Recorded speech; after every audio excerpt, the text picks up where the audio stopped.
The year 1878 brought a harsh winter to the wooded ridge, and it was then that Thomas Mitchell learned a brutal lesson. Blindly following the advice of every homesteader could still leave you shivering. He'd built his cabin according to the territory's accepted wisdom: sturdy log walls, a central stone fireplace, a vertical chimney designed for a straight shot of smoke skyward. It was the standard, the trusted method. Yet by January, he was burning through 3 cords of wood a month and still waking up to find frost-etching patterns on the inside of his walls. Across the ridge country, other homesteaders were locked in the same losing battle, their cabins built, by the book, but failing miserably with each passing season. Mitchell's neighbors openly mocked him when he started digging what they derisively called his fool's ditch chimney behind a hillside dugout. This unconventional, buried flue system kept that humble shelter a comfortable 50 degrees warmer than the outside temperature, all while using only half the wood required by a standard cabin. What understanding did Mitchell possess about the way heat moved through the earth, a knowledge that every serious builder today ought to grasp? The problem began in December, when the relentless northwest wind discovered every tiny gap Mitchell thought he'd meticulously sealed. Like all the other homesteaders, his cabin sat exposed on the ridge, built according to the widely held belief that flat ground meant easier construction and better drainage. But as the snow piled relentlessly against his north wall, the wind relentlessly drove icy air through the chinks he'd so carefully packed with mud and moss just weeks before. The logs, thirsty in the dry winter air, had shrunk, creating new openings that no amount of clay seemed capable of permanently filling. Mitchell had learned his building techniques from the men who'd helped him raise his walls that September. They'd taught him the established method: fell straight pines, HEW them square, notch and stack them tight, then seal the gaps with whatever clay or mud they could scrape from the creek bed. The fireplace went dead center of the main room, with a stone chimney rising directly through the roof, just like every other cabin in the territory, just like their fathers had built them back in Ohio and Pennsylvania. But Mitchell carried memories that the other homesteaders didn't share. As a young man, he'd spent 2 seasons working timber claims in Wisconsin, where he'd encountered Scandinavian immigrants who spoke of the sod houses they'd built on the prairie. Old Eric Larson had vividly described digging into hillsides when lumber was scarce, covering roofs with earth that retained warmth throughout the long winters.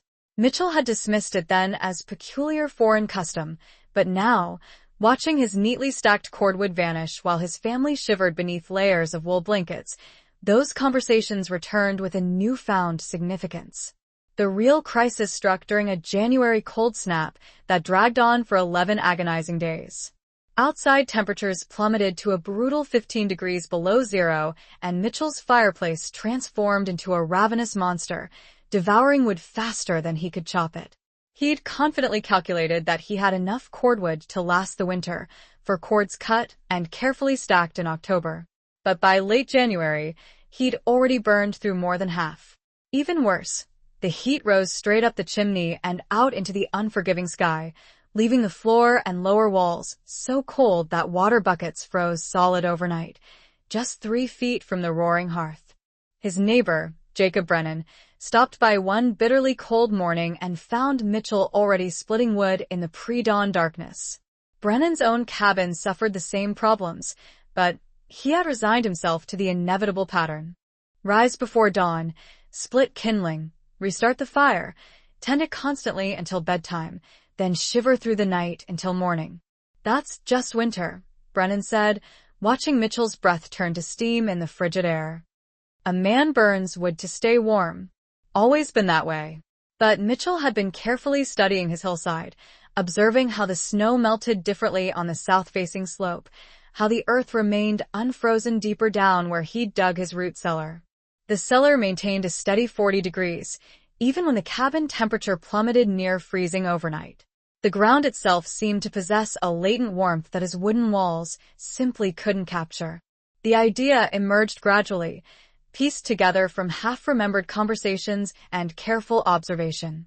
If the earth could store coolness in summer and warmth in winter, if old Eric's sod houses had proven effective for immigrants on the treeless prairie, then perhaps the standard cabin wasn't the only answer. Maybe it wasn't even the best.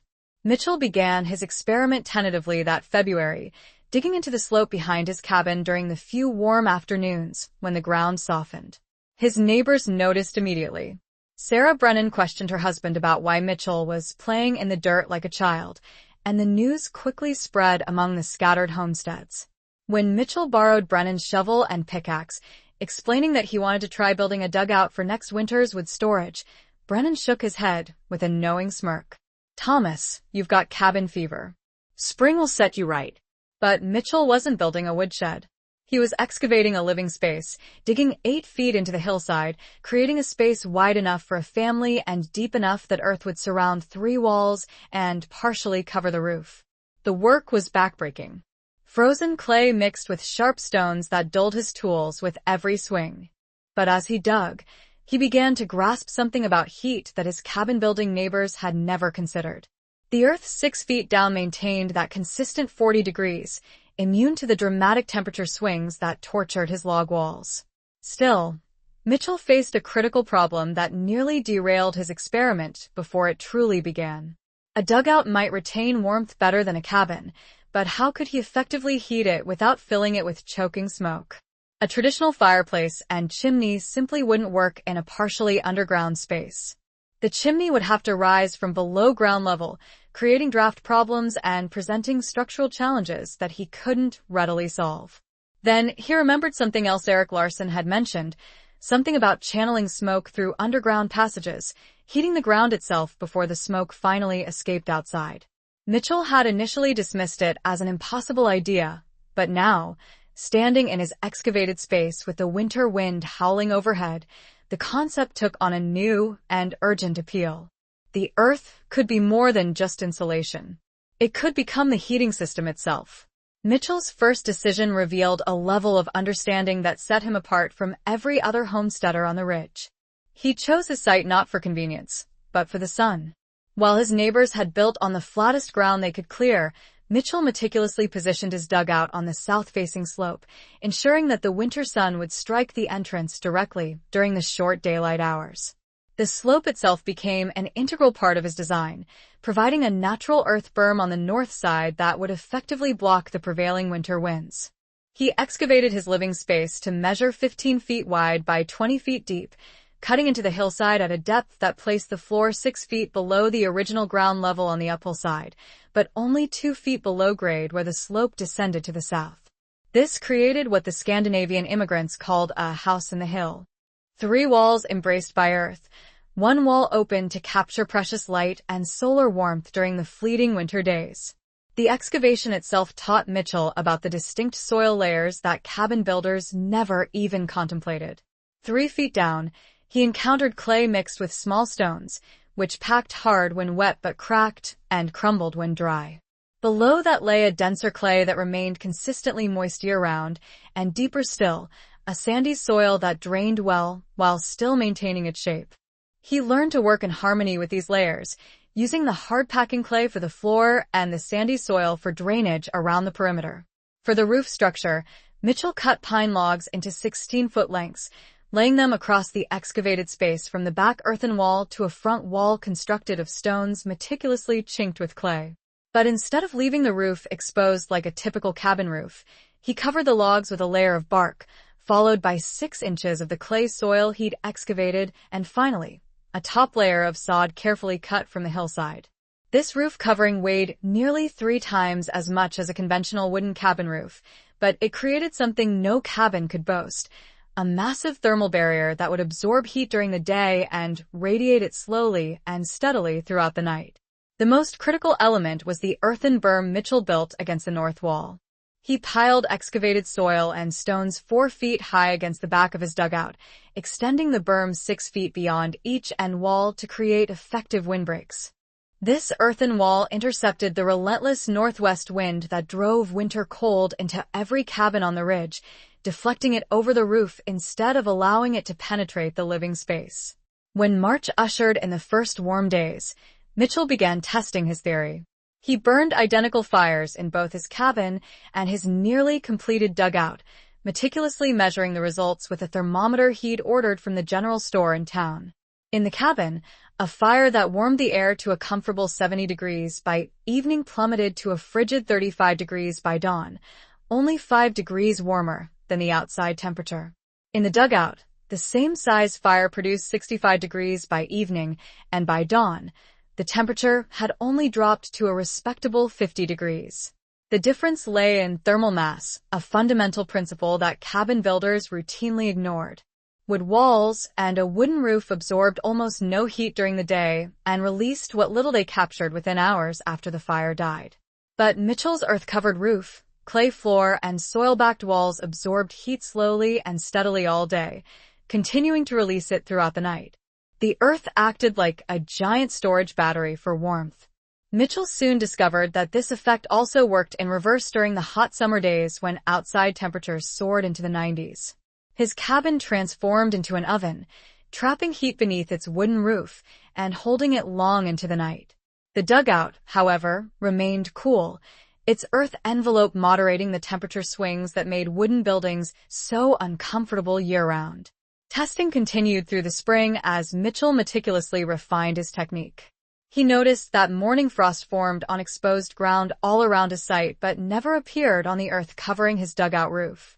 The soil surface there consistently stayed 10 to 15 degrees warmer than the surrounding ground, revealing the remarkable amount of heat the earth mass stored and released. Word of Mitchell's experiments eventually reached Erik Larson, the old Scandinavian who lived 8 miles south near the creek bottom.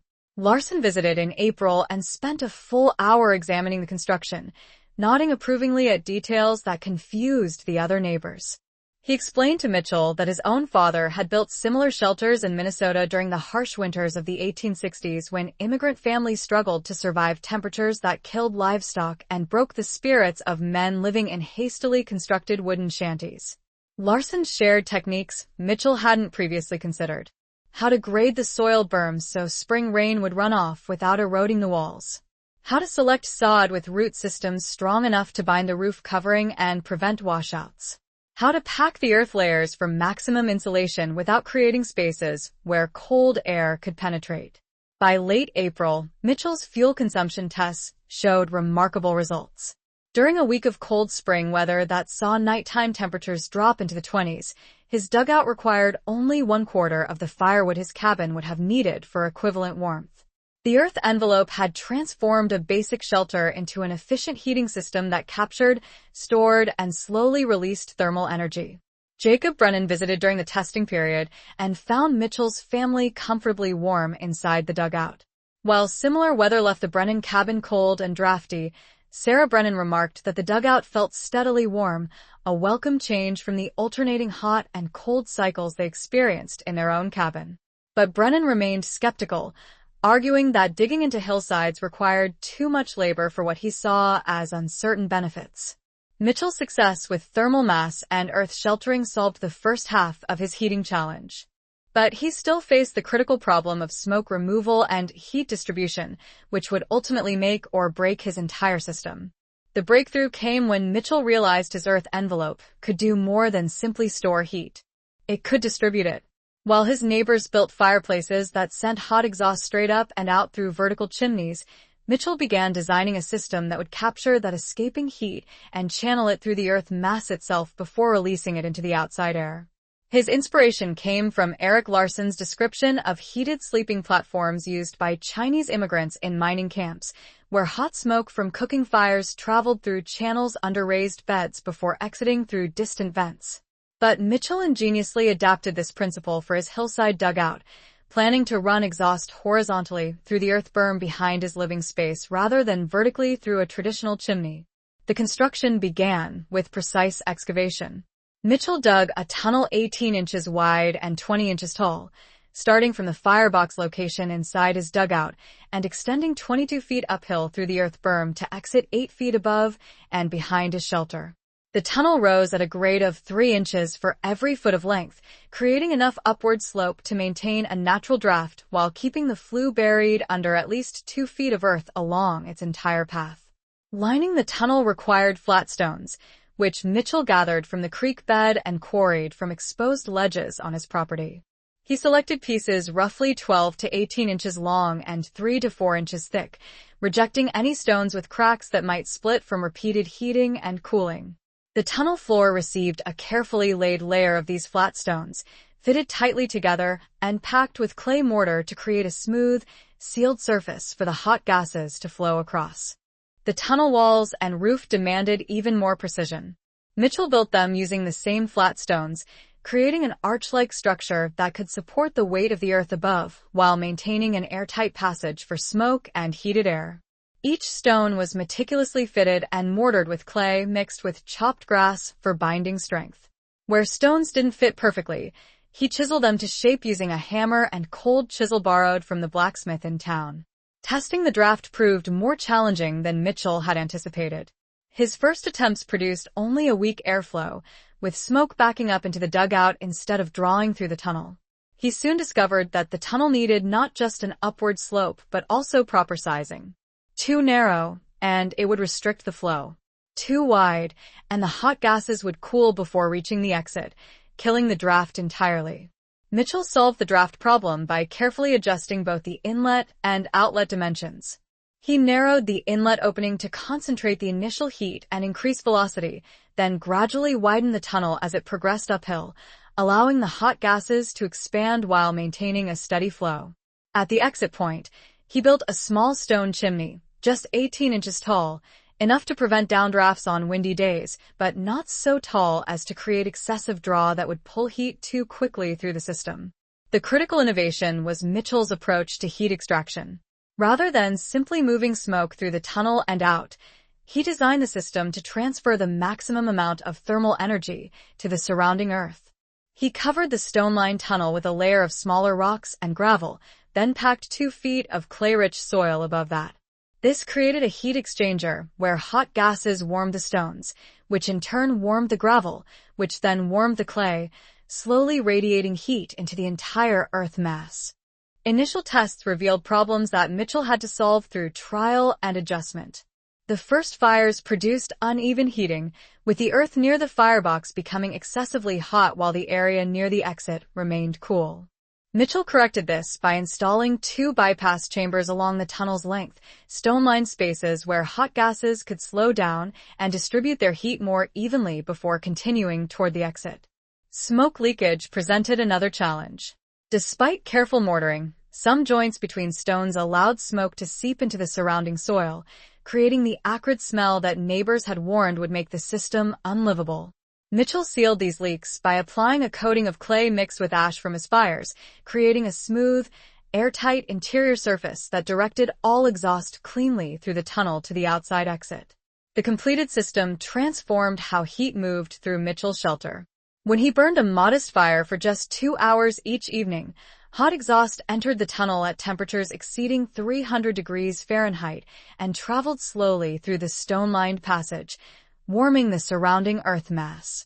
The stones absorbed heat during the fire and continued radiating it long after the flames died, maintaining the tunnel temperature above 100 degrees Fahrenheit for 6 to 8 hours after each firing. This extended heating cycle proved far more efficient than any cabin fireplace. Instead of heat rising immediately up a chimney and disappearing, Mitchell's system captured that thermal energy and stored it in the earth mass, which released it gradually throughout the night. The effect was dramatic. His shelter maintained comfortable temperatures from a single evening fire, while neighboring cabins required constant feeding of their fireplaces to achieve similar warmth. Jacob Brennan visited during Mitchell's first week of testing the completed system and expressed the skepticism felt by most of the neighbors. "Thomas, you're going to suffocate yourself with that contraption," he warned, examining the low exit chimney with obvious doubt. "Smoke needs to rise straight up to draw properly. Everyone knows that." But Mitchell's measurements proved that the system worked exactly as designed. Using his thermometer, he recorded interior temperatures that stayed between 58 and 65 degrees throughout the night after a single 2-hour fire, while outdoor temperatures dropped into the 20s. His fuel consumption dropped to less than 1 cord per month, compared to the 2 to 3 cords neighboring cabins burned during similar weather. Social resistance intensified as word spread about Mitchell's unusual heating method. Sarah Brennan told other wives that digging tunnels in the ground like a badger was no way for a Christian family to live. And several men openly predicted that Mitchell's family would die from smoke poisoning before spring arrived. Yet Mitchell's system continued functioning flawlessly through the late spring testing period, providing consistent heat distribution that made his earth-sheltered home not just warmer, but more comfortable than any conventional dwelling on the ridge. Mitchell's first major crisis came not from cold, but from water. The spring thaw of 1879 brought weeks of steady rain that soaked into his earth berm and began seeping through the clay floor of his dugout. What had seemed like a solid foundation in winter turned into a muddy mess that threatened to undermine his entire heating system. Water pooled around the firebox entrance and began penetrating the stone joints of his buried flue, creating steam that mixed with smoke and made the tunnel nearly impassable for hot gases. The problem revealed a critical flaw in earth-sheltered construction that cabin builders never faced. While wooden structures sat above ground level and shed water naturally, Mitchell's dugout collected groundwater from uphill drainage and spring runoff that had nowhere to go once it reached the excavated floor. Even worse, the earth berm that provided such excellent insulation also acted like a dam, trapping water against the back wall where it slowly seeped through the packed clay. Eric Larson arrived in early April to help Mitchell solve the drainage crisis before it destroyed months of work. The old Scandinavian had seen similar problems in Minnesota dugouts and knew that the solution required understanding water flow patterns that most frontier builders completely ignored. Together, they began retrofitting Mitchell's shelter with a drainage system based on principles Larson had learned from Norwegian stonemasons. The first step involved excavating a French drain around the perimeter of the dugout floor. Mitchell and Larson dug trenches 18 inches deep along the base of each earthen wall, filling them with graduated layers of stone. Large stones went on the bottom, followed by medium gravel, then fine gravel near the surface. This created a subsurface channel that intercepted groundwater before it could reach the living space and directed it downhill to a drainage outlet below the shelter.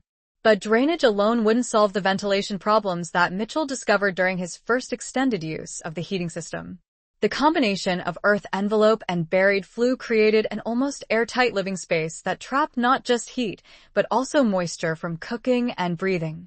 Without fresh air circulation, condensation formed on the stone walls and created conditions that could lead to mold or unhealthy air quality during extended winter occupancy. Mitchell's solution drew on principles he'd observed in root cellars and ice houses, structures that needed controlled airflow to function properly. He cut 2 ventilation channels through his front stone wall, a low intake opening near the floor level and a high exhaust opening near the roofline.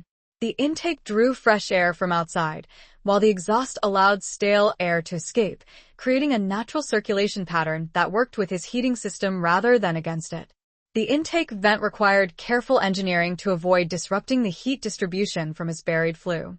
Mitchell positioned it on the south wall where incoming air would be warmed by the winter sun before entering the living space. He covered the opening with a hinged wooden flap that could be adjusted to control airflow depending on weather conditions and heating needs. During fires, the intake provided oxygen for clean combustion while preventing backdraft problems in the buried tunnel. The exhaust vent posed different challenges. Mitchell installed it high on the front wall where warm, humid air naturally accumulated, but he had to prevent it from creating excessive draft that would pull heat too quickly through his earth warming system. His solution was a damper system made from thin stone slabs that could partially close the opening during cold weather while still allowing moisture and stale air to escape. Testing the ventilation system through the summer months revealed unexpected benefits. While neighboring cabins became stifling during hot weather, Mitchell's dugout maintained comfortable temperatures because the controlled airflow worked in tandem with the earth envelope to create natural cooling. Cool air entered through the low intake, circulated through the living space, and exited through the high vent, creating a gentle breeze effect that made the shelter comfortable even on 90-degree days.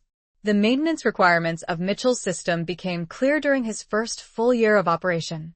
Unlike cabin owners who simply chopped firewood and swept chimneys, Mitchell had to develop a seasonal routine that kept his earth-integrated systems functioning properly. Spring meant checking the drainage channels for blockages and adding fresh gravel where winter frost had displaced stones. Summer required inspecting the buried flue tunnel for any settlement or damage and remortaring joints where thermal expansion had created gaps. Fall preparations involved the most complex maintenance tasks.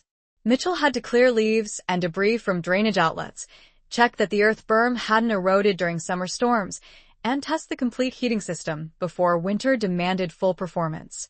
This meant burning test fires to ensure proper draft through the tunnel, checking that all stone joints remained sealed, and verifying that the ventilation system balanced fresh air needs with heat retention.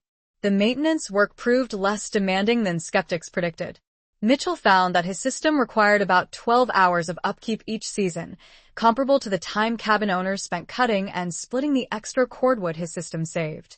More importantly, the maintenance taught him to read his shelter's performance like an experienced sailor reads wind and weather, adjusting ventilation and heating based on subtle signs that less experienced builders would miss. Winter testing during the 1879 to 1880 cold season validated both Mitchell's drainage solutions and his ventilation design. Despite weeks of freezing rain followed by deep snow, his shelter remained dry inside, while the controlled airflow prevented the stuffiness that plagued tightly sealed cabins. His family reported no respiratory problems or excessive humidity, and the interior air quality remained fresh, even during extended periods of cold weather. During periods of severe weather when doors remained firmly shut, Jacob Brennan braved a February blizzard to visit the Mitchells. He found them thriving, their underground home a haven of warmth and health. Back at his own cabin, condensation dripped, and stale air hung heavy, making sleep a fitful struggle. This stark contrast shook Brennan's initial skepticism about earth-sheltered homes. Still, he wondered if the average homesteader could truly manage the maintenance demands of Mitchell's intricate system. By the spring of 1880, Mitchell had perfected his integrated design, an earth envelope embracing the structure, a buried flue for radiant heating, meticulous drainage, and controlled ventilation. It was a functional whole that conquered the major challenges of frontier shelter. His success began to turn heads as other settlers realized the traditional log cabin might not be the only route to comfortable frontier living. The ultimate trial arrived in February 1881. Relentless blizzard that locked the ridge country in sub-zero temperatures for 17 agonizing days. The thermometer plunged to 25 below, the wind howled horizontally, and snowdrifts made travel between homesteads impossible. This was the kind of winter that shattered the unprepared, driving families eastward in desperate retreat. It was the brutal season that separated successful frontier strategies from fatal failures. While the Mitchell family luxuriated in their earth-sheltered home, insulated from the raging storm, conventional cabins waged a desperate, losing battle against the cold. The Brennan family, for instance, burned through 6 cords of wood in those 17 days, rising every 2 hours through the frigid nights to feed the insatiable fireplace. Yet, they still awoke to ice forming in their water bucket. Inside their cabin, temperatures seesawed from a relatively balmy 70 degrees near the hearth to a bone-chilling below freezing in the corners, creating drafts that tormented their sleep and turned daily chores into exhausting ordeals. 3 miles north, the Henderson family fared even worse. Their hastily constructed cabin had gaping cracks between the logs, allowing wind-driven snow to pile against the interior walls, forming drifts that defied the heat of their roaring fire.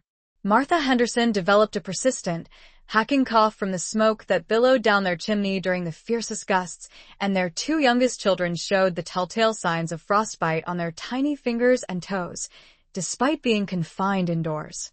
Mitchell's performance measurements during this period showcased the undeniable advantages of his system. His shelter maintained a remarkably stable interior temperature, hovering between 55 and 68 degrees throughout the storm, requiring only a single evening fire every 2 days. The earth mass stored an incredible amount of thermal energy. Even after 48 hours without burning wood, his family remained comfortable while the outside temperature stubbornly clung to near zero. His total fuel consumption during the entire 17-day siege equaled what neighboring cabins burned in just 3. But the benefits extended far beyond mere comfort.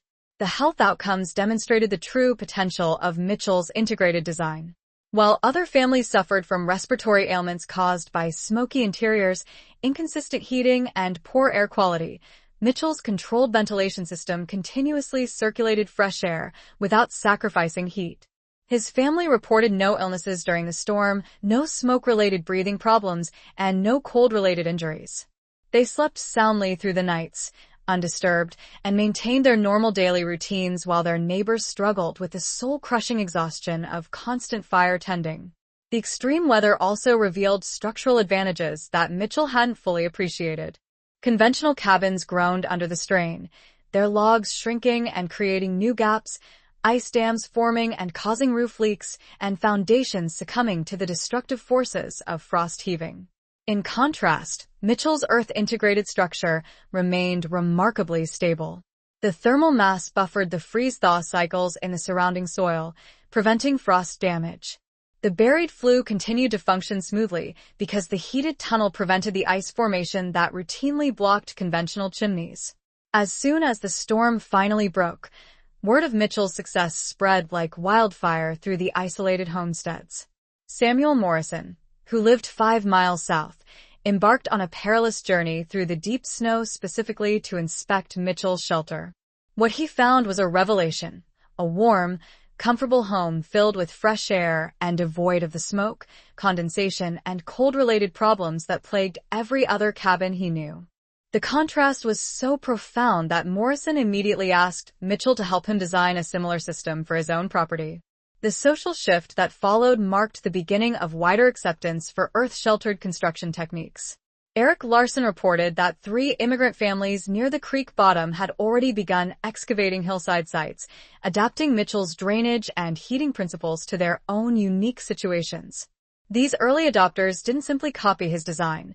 They grasped the fundamental concepts well enough to create variations tailored to different soil conditions and site orientations. Mitchell's generosity in sharing his knowledge greatly accelerated the spread of earth shelter techniques across the region. Unlike many frontier innovators who jealously guarded their methods as trade secrets, Mitchell welcomed visitors with open arms and patiently explained his construction techniques to anyone who expressed an interest in learning. He personally helped Samuel Morrison lay out a similar dugout on Morrison's south-facing slope, teaching him how to evaluate soil layers, grade drainage channels, and size the buried flue system for optimal heat distribution. By 1882, 7 families within a 15-mile radius had built earth-sheltered homes, each incorporating elements of Mitchell's design. These adaptations revealed new and exciting applications of the basic principles. The Olson family, for example, constructed a hybrid structure with conventional log walls on the south side to maximize sunlight and windows, while using earth-bermed walls on the north and west to provide superior wind protection. The Murphy clan created a larger version, with 2 separate flue systems serving different areas of an extended dugout that housed 3 generations. Documentation of these innovative techniques began when circuit-riding ministers and traveling merchants, the chroniclers of the frontier, noted the unusual construction methods in their journals and letters. Reverend William Hayes wrote to his Eastern congregation, describing ingenious settlers who have learned to build homes that stay warm in the coldest weather using less wood than a single-room cabin. His detailed observations provided some of the earliest written records of earth shelter construction techniques on the frontier. The long-term validation of Mitchell's approach became increasingly clear as the decade progressed. Families using earth-integrated heating systems consistently reported lower fuel costs, better health outcomes, and greater comfort during severe weather. Their shelters required less maintenance than conventional cabins, suffered no chimney fires, and remained structurally sound through the seasonal freeze-thaw cycles that wreaked havoc on wooden buildings. Government land surveyors, meticulously mapping the region in the 1890s, documented numerous earth-sheltered homesteads, carefully noting their locations and basic construction features in official township records. These surveys preserved invaluable evidence of a building tradition that conventional architectural histories largely overlooked, creating an official record that would prove indispensable to later researchers studying frontier construction methods. The influence of Mitchell's techniques extended beyond individual homesteads when he helped establish the first community buildings using earth shelter principles. The schoolhouse, built in 1884, incorporated an earth berm on its north wall and a modified heating system based on Mitchell's flue design. The building remained comfortably warm throughout the winter using only half the firewood of conventional schools, allowing the district to extend the school year despite limited fuel budgets. Modern archaeological surveys of the Ridge country have unearthed the foundations and tunnel remains of more than 20 earth-sheltered homesteads built between 1880 and 1890. These physical traces serve as irrefutable evidence that Mitchell's innovations spread far beyond his immediate neighbors, creating a regional building tradition that persisted until railroad access made conventional lumber affordable for all settlers. The rediscovery of these techniques by 20th-century energy efficiency researchers validated principles that Mitchell had developed through frontier necessity and careful observation.